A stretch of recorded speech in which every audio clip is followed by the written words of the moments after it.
it for today's video. Thank you guys so much for watching. If you enjoyed the video, please go ahead and give a thumbs up. And if you have not subscribed to my channel already, hit that subscribe button for me. Again, my name is Mike. Thank you. The aircraft, it is much older, but if you check out the performance, it's nothing to just shove to the side.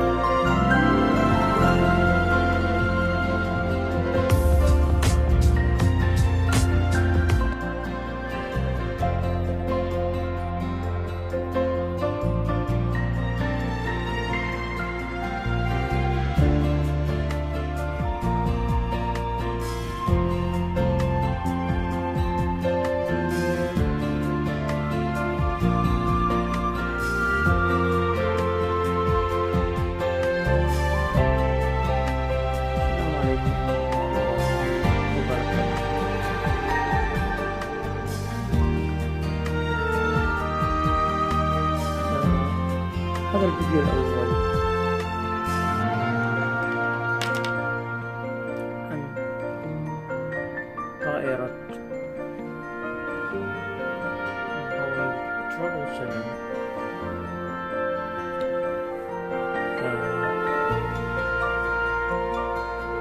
heavy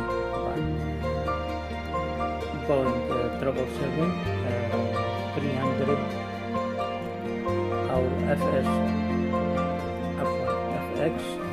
dash 300 Boeing 777 dash 300 FS أو FS نعم. هاي الطائرات الكبيرة الهيفي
اللي هي من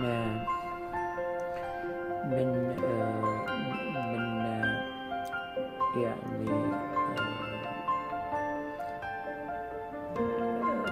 جيل 747 أو جيل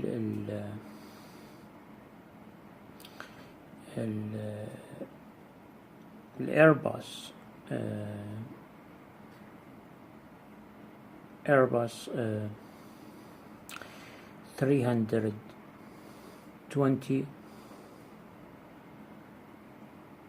و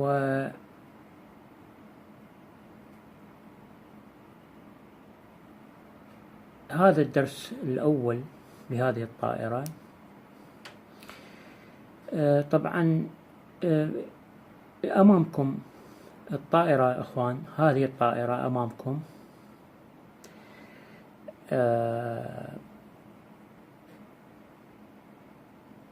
أفضل إصدار للطيران التشبيهي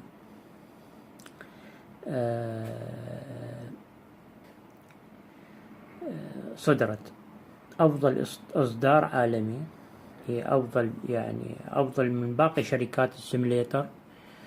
فشركة PMDG هي من الشركات الرائدة في أنظمة السيميليتر، وهي الأولى طبعا، هي الأولى. طبعا تشغيل هذه الطائرة هي تسمى الآن أمامكم cold and dark. يعني إطفاء جميع أجهزة الطائرة بالكامل في بداية يعني فتح الطائرة أو تشغيل الطائرة على السيميليتر. نشوف الكوكبيت مطفي بالكامل، هذا الأوفر هيد مطفي بالكامل، و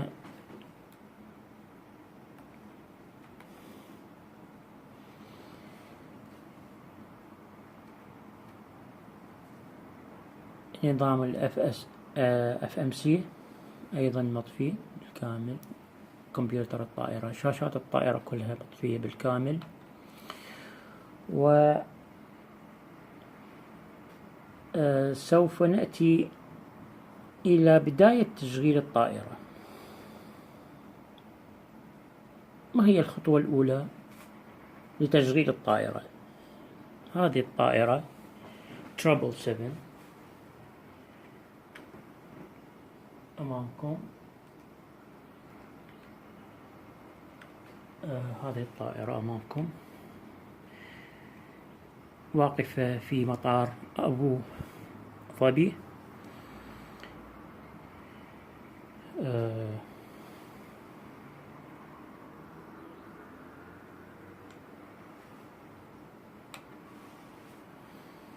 الخطوة الأولى لتشغيل الطائرة هو إيصال الكهرباء إلى الطائرة. يعني عملية الإيصال الكهرباء إلى الطائرة تبدأ بخطوتين. الخطوة الأولى upper overhead، ونأتي إلى هنا أخوان. هاي الباتري، بطارية الطائرة، هاي زر، هذا الزر بطارية الطائرة. تشغله ونشغل APU الطائرة.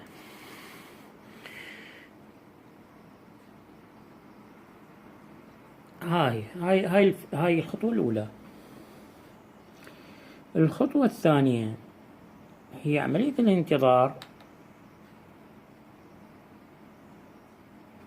عملية الانتظار لوصول الكهرباء إلى جميع أجهزة الطائرة وفتح شاشات الطائرة. عملية انتظار بحدود دقيقة. هاي طبعا هاي كلها رياليتي اخوان. هاي الخطوة رياليتي، يعني كل خطوة ابدأ بها وهي سيميليشن، يعني هي حقيقية ايضا،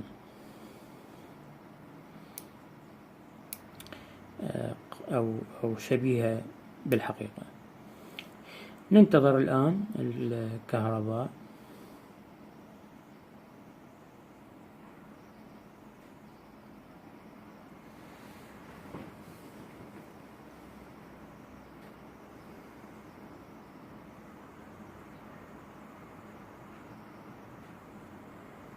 الآن بعض شاشات الطائرة بدأت بالاشتغال.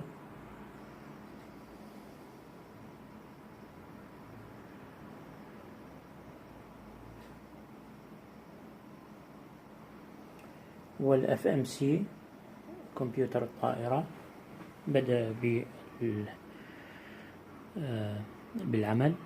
الآن نأتي إلى الأف ام سي. الأف ام سي اخوان، هذا الأف ام سي هو نسميه قلب الطائرة النابض، اللي هو يعطينا أو من خلالها ال FMC نضع جميع المعلومات حول الرحلة في الكمبيوتر. هذا الكمبيوتر في الطائرة. فالخطوة اللاحقة سنبدأ بتشغيل الكهرباء الطائرة من خلال الجنريتر الخارجي. فنأتي إلى ال FS Actions و Connections.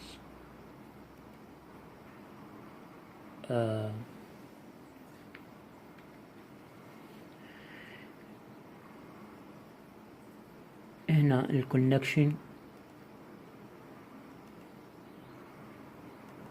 نثبت تشغيل كهرباء الطائرة من خلال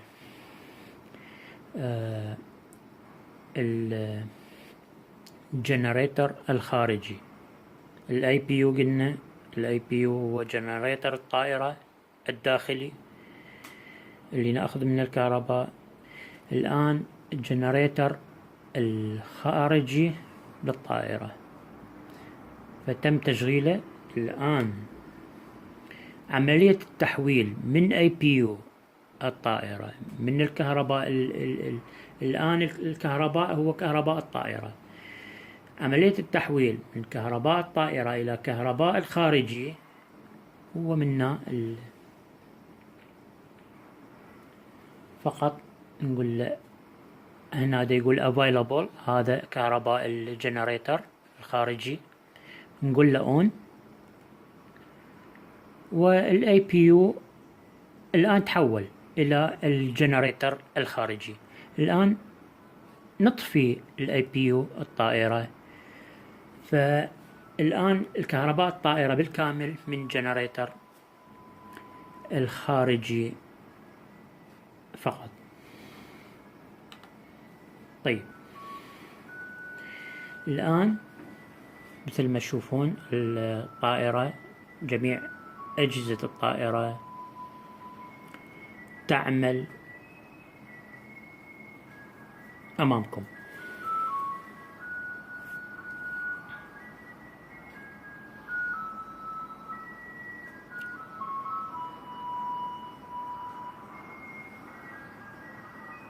طيب الخطوة التالية شنو؟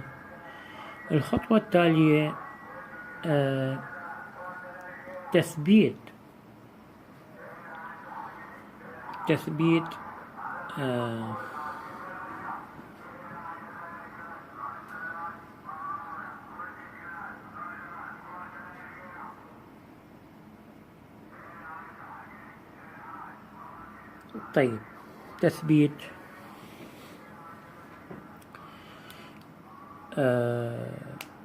موقع الطائرة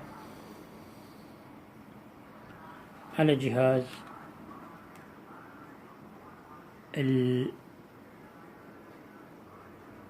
الأدرو. هذا جهاز الأدرو. تم تثبيت مكان الطائرة. طبعا هذا 3 أزرار تابعة لستلايت أو نظام الملاحة ستلايت للطائرة وموقعها. 3 أزرار شغلناها الآن. طيب نجي إلى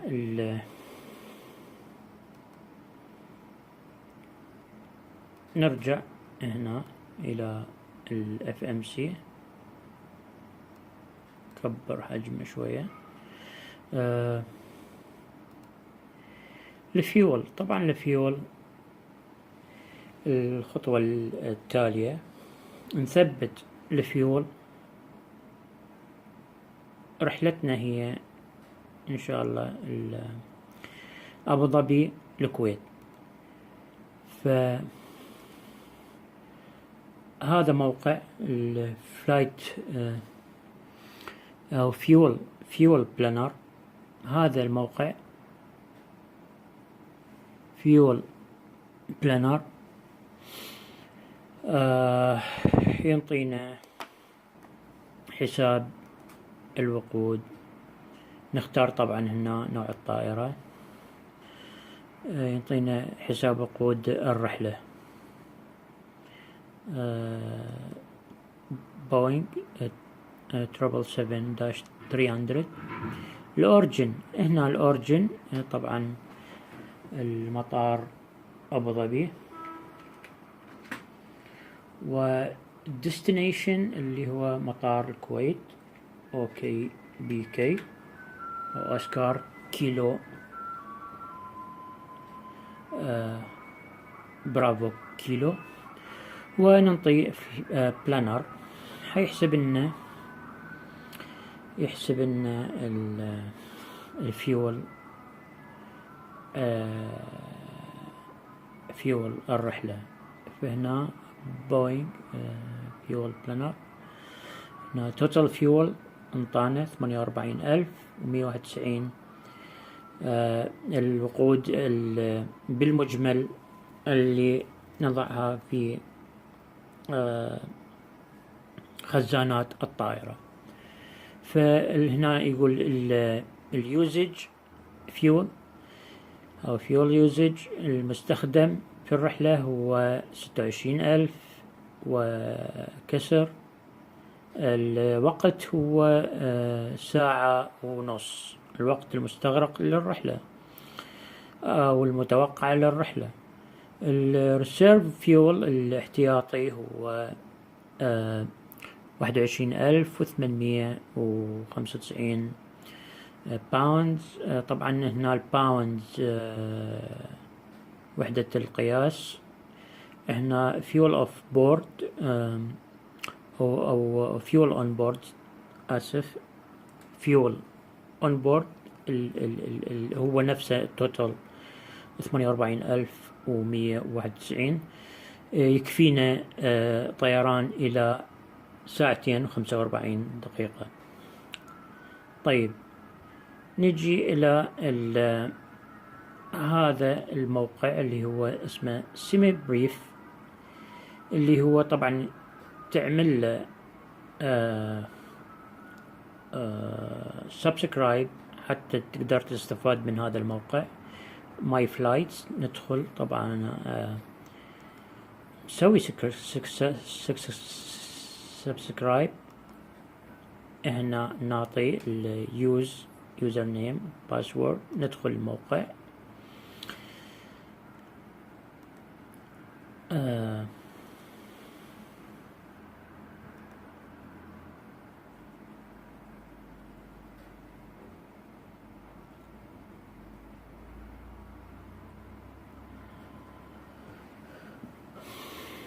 دخلنا الموقع، نختار ماي فلايت بلان جديد. هنا نيو فلايت نختارها، فينطينا هاي الصفحة على الموقع اللي نستفاد منها. هنا الكول ساين، خلي كول ساين الطائرة اللي هو SV A. وهنا الفلايت نمبر نعطي 1 to 1.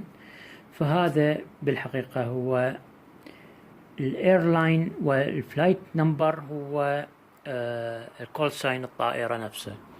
فنجي عليه إن شاء الله في الحلقات القادمة. departure airport حيكون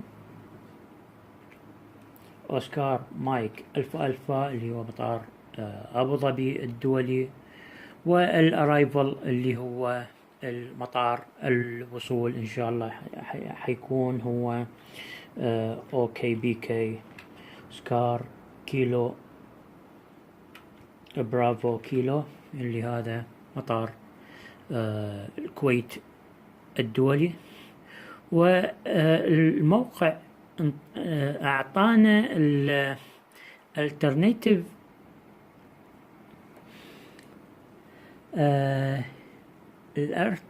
الالترنيت ايربورت اللي هو مطار البديل. يعني لو كان الطقس يعني غير مناسب لمطار الكويت، فممكن تحويل الرحلة إلى المطار البديل. فهنا نخلي نوع الطائرة طبعا بوينغ 777 بوينغ ترابل 7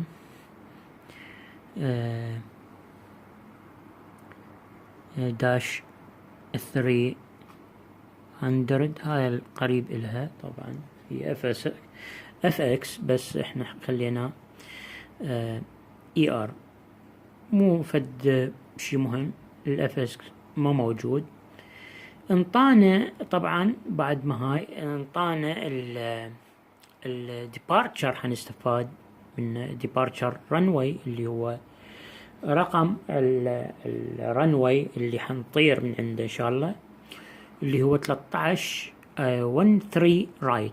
هذا المدرج المخصص نطلع اوتو يعني من خلال الموقع هذا، فهو يحسب من خلال حسابات الرياح، ولها دور في يعني اختيار رقم المدرج. فهنا 13 رايت departure، والarrival الوصول ايضا اعطانا اياه اللي هو 33 رايت. اعطانا ايضا شيء مهم اللي هو الروت اللي حنخليه في الفلايت بلانر او نخليه في الاف ام سي للطائرة. في هذا الروت اللي هو الطريق المخصص للرحلة. ويعطينا ايضا الانالايز، ينطينا مخطط للرحلة ما بين ابو ظبي ومطار الكويت الدولي. الى هنا اخوان، هذه نكتفي بهذا القدر من التوضيح لهذه الحلقة، ونستكمل الرحلة في الحلقة الثانية، وعملية تثبيت الروت. هذا طبعا الطريق، هذا الروت، عملية تثبيت الطريق في الاف ام سي. شكرا للمتابعة وتحياتي، وإلى اللقاء.